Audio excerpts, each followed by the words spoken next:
राजद्रोह, राजद्रोह, राजद्रोह, आखिर क्या है मसला इस राजद्रोह का?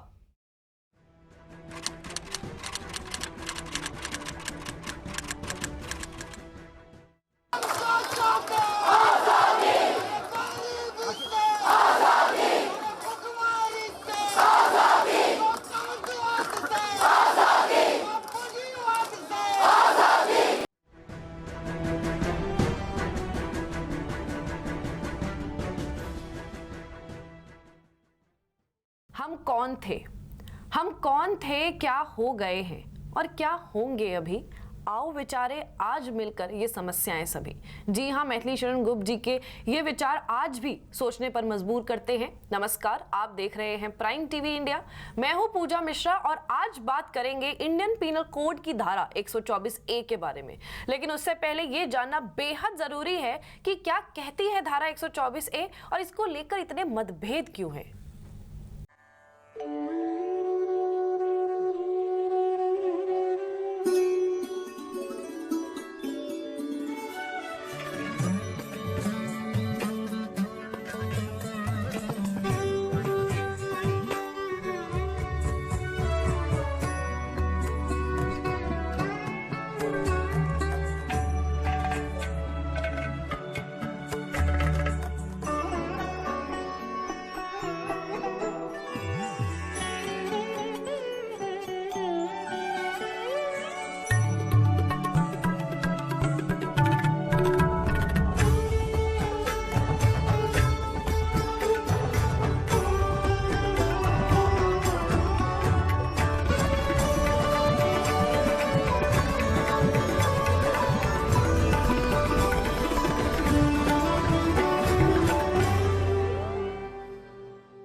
धारा 124A को सेडिशन एक्ट के नाम से जाना जाता है, लेकिन ये राजद्रोह किस प्रकार होता है और किस प्रकार का आचरण राजद्रोह के अनुसार है, चलिए आपको बताते हैं।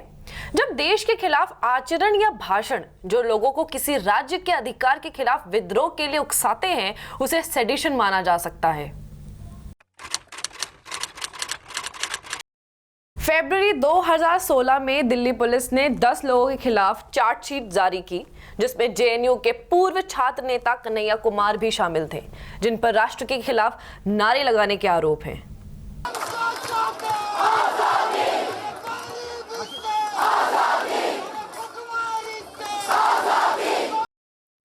वहीं 80 वर्षीय लेखक हिरेन गोहेन, कार्यकर्ता अखिल गोगोई और पत्रकार मंजीत महंत को देशद्रोह के खिलाफ गिरफ्तार किया गया।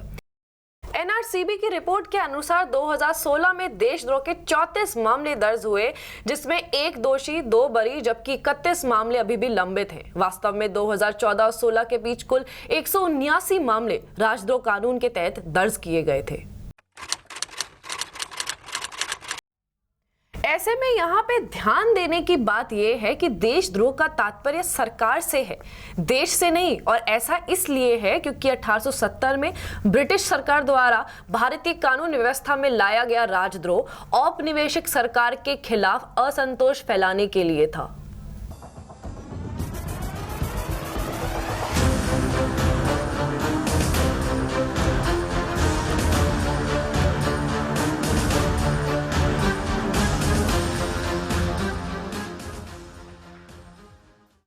हालांकि सुप्रीम कोर्ट ने अलग अलग केस में अपने निर्णय दिए हुए हैं, जिस प्रकार केदारनाथ सिंह बनाम बिहार राज्य 1962, मेनका गांधी केस 1978 और खास तौर से बलवंत सिंह बनाम पंजाब राज्य में सुप्रीम कोर्ट ने देशद्रोह और धर्म, जाति, जन्मस्थान, भाषा आदि के आधार पर विभिन्न समूहों के बीच दुश्मनी को बढ़ावा देने के लिए दोष सिद्ध किया था। बलवंत सिंह बनाम पंजाब राज्य में जहां पे देशद्रोह के आरोप को हटा दिया गया था, वो भी तब जब खालिस्तान जिंदाबाद के नारे लगाने के आरोप लगाए गए थे।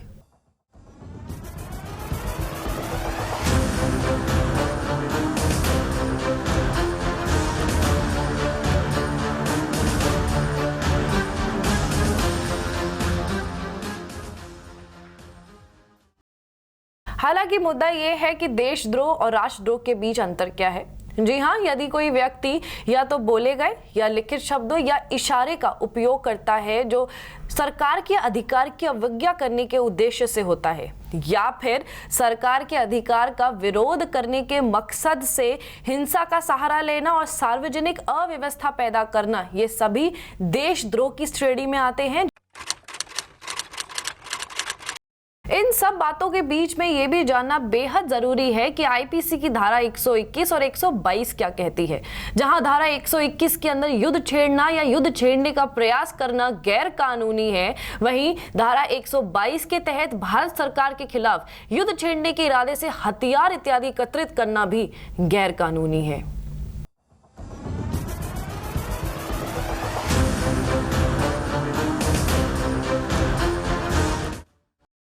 हालांकि देशद्रोह और राष्ट्रद्रोह की जो शुरुआत होती है वो वैचारिक होती है और उसका जो अंत होता है वो हिंसा होती है, लेकिन तब भी इन दोनों के बीच में अंतर समझना बहुत अनिवार्य हो जाता है। जहां देशद्रोह में हम सरकार के अधिकारों के खिलाफ विद्रोह करते हैं, वहीं राष्ट्रद्रोह में हम देश के खिलाफ खड़े हो जाते हैं और कहीं ना कहीं हम देश से अलग होना चाहते हैं, जिसका जो नतीजा होता है वो युद्ध होता है। सरकार की वास्तविक आलोचना एवं समालोचना के बीच अंतर करना बहुत महत्वपूर्ण है, क्योंकि जब हम अंतर करते हैं तभी हमारे विचारों में विकास होता है। और इसका मतलब ये बिल्कुल भी नहीं है कि देशद्रोह पर कानून की आज कोई उपयोगिता नहीं है। सभी कानूनों का दुरुपयोग भी किया जा सकता है। जुड़े रहिए प्राइम टीवी इंडिया के साथ ऐसे कुछ नए मुद्दों के साथ जुड़ने के लिए। नमस्कार।